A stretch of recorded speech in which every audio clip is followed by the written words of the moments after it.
ଆପଣମାନେ ନିହାତି ଦେଖିକି ଜାଣିପାରୁଥିବେ ଆଜିର ରୋଷେଇଟି କ'ଣ ହେବ। ଦେଖନ୍ତୁ ଆମ ବାଡ଼ିରେ ବୋଇତାଳୁ ଫୁଲ ଫୁଟିଛି 3-4ଟି। ଚାଲନ୍ତୁ ଆଜି ବୋଇତାଳୁ ଫୁଲରେ ବନେଇବା ବୋଇତାଳୁ ଫୁଲର ପିଠଉ। ଆପଣମାନଙ୍କୁ ନିହାତି ପସନ୍ଦ ଆସିବ। ବୋଇତାଳୁ ଫୁଲ ସମସ୍ତଙ୍କର ପସନ୍ଦ, ଖାସ୍ କରି ତ ମୋର ବହୁତ ପସନ୍ଦ।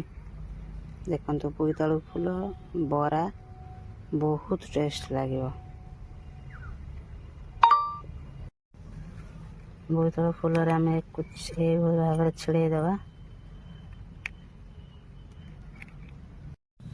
ବୋଇତାଳୁ ଫୁଲ ଭିତରେ ଯୋଉ ଗେଣ୍ଡୁଟି ଅଛି ତାକୁ ଆମେ ଛିଡ଼େଇ ଦେବା।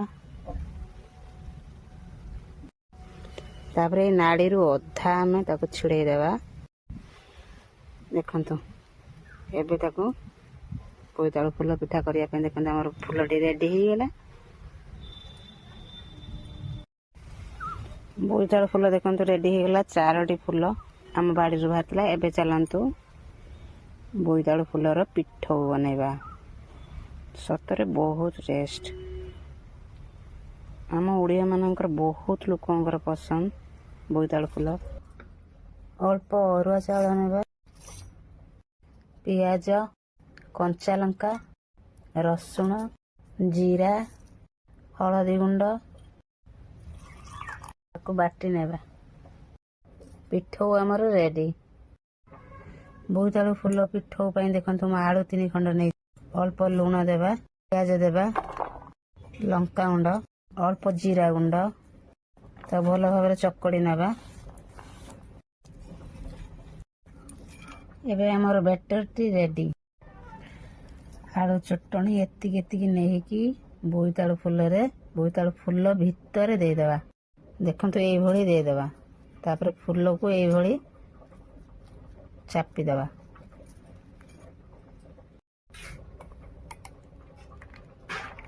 ଅଳ୍ପ ଲୁଣ ଦେବା, ଭଲ ଭାବରେ ଗୋଳେଇ ନେବା।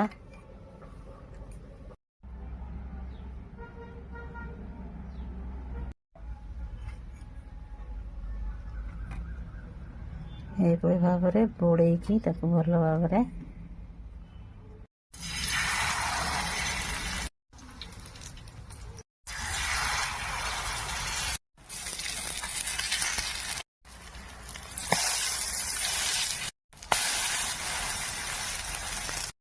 ଆପଣମାନେ ଚାହିଁଲେ ନିହାତି କମ୍ ତେଲରେ ବି ବନେଇ ପାରିବେ।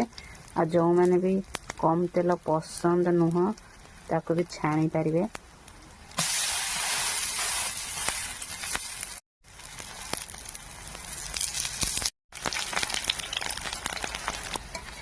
ବୋଇତାଳୁ ଫୁଲ ପିଠଉ ଦେଖନ୍ତୁ ଆମର ରେଡ଼ି।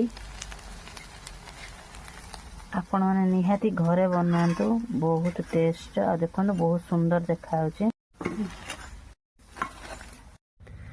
এইଭଳି ନିହାତି ଟ୍ରାଏ କରନ୍ତୁ।